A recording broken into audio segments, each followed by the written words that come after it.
हुआ, किसके माथे से गुलामी की स्याही छूटी। मेरे सीने में अभी दर्द है, मात्र हिंद के चेहरे पर उदासी है।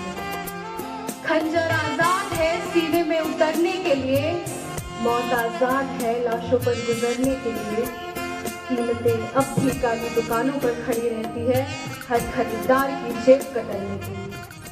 स्वतंत्रता दिवस के इस अवसर पर आदरणीय प्रधानाचार्य महोदया, सचिव महोदय, सभी शिक्षक गण, अभिभावक गण एवं मेरे प्यारे बंधुओं को मेरा सादर प्रणाम एवं अभिनंदन।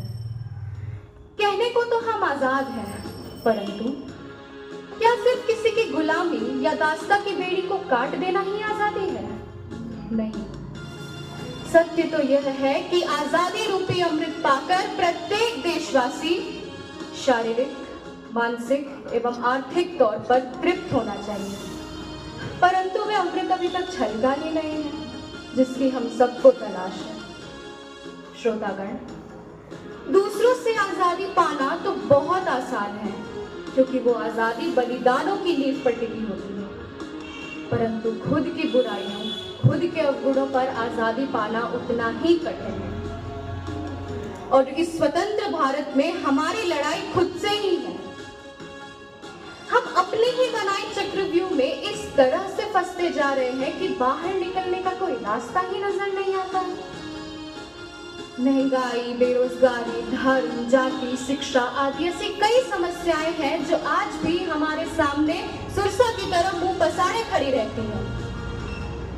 गरिमामयी संविधान से डिजिटल इंडिया तक का सफर, समृद्ध सेना, नारी सशक्तिकरण, पोलियो मुक्त भारत और ऐसे कई विषय हैं जिन पर हमने विजय प्राप्त कर ली।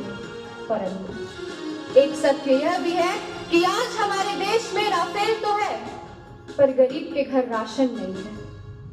सत्ता चलाने वाले शासक तो है, पर देश में आत्मानुशासन नहीं है। तकनीक तो है, पर पर्यावरण की शुद्धता नहीं है।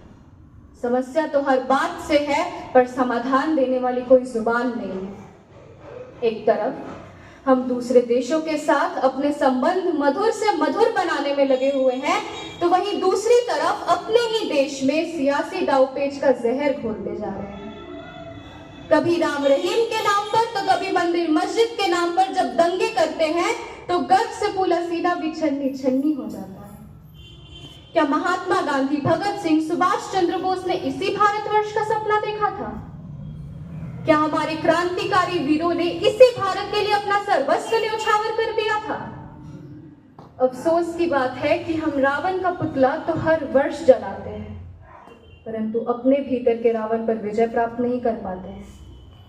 कितना अच्छा होता यदि विरोधी पार्टी आलोचना करने के बजाय सुझाव प्रस्ताव पेश करती और अपने देश, देशवासियों और देश के नेताओं का मनोबल बढ़ाती। हम यही चाहते हैं कि हमारे गांव या शहर की कोई भी बेटी यदि अखबारों की सुर्खियों में आए तो अपना नाम रोशन करने के लिए आए, सिसकने के लिए नहीं। मैं कल्पना चावला, रानी लक्ष्मीबाई और इंदिरा गांधी के रूप में यही कहना चाहूंगी कि पिया तो हमने पानी पत्थर तोड़ कर पिया, समुद्र तेरा हम पर जरा भी एहसान नहीं, जरा भी एहसान नहीं। हम यही चाहते हैं कि तकनीक जानने वाला हर युवा अब्दुल कलाम बने, IIT, NIT से पढ़ने वाला छात्र नासा के लिए नहीं अपितु इसरो के लिए काम करे। हम क्रिकेट, फुटबॉल, हॉकी, कबड्डी खेले तो भारत के लिए खेले। गांव का युवा आगे आकर नीरज चोपड़ा की तरह देश के हित में भाला फेंके।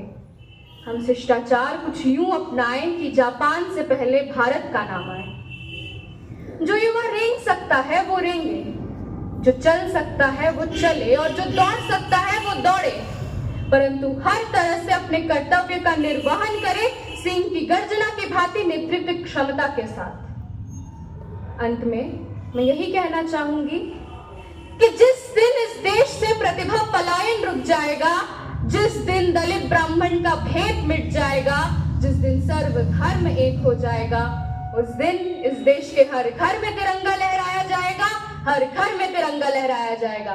जय हिंद। धन्यवाद।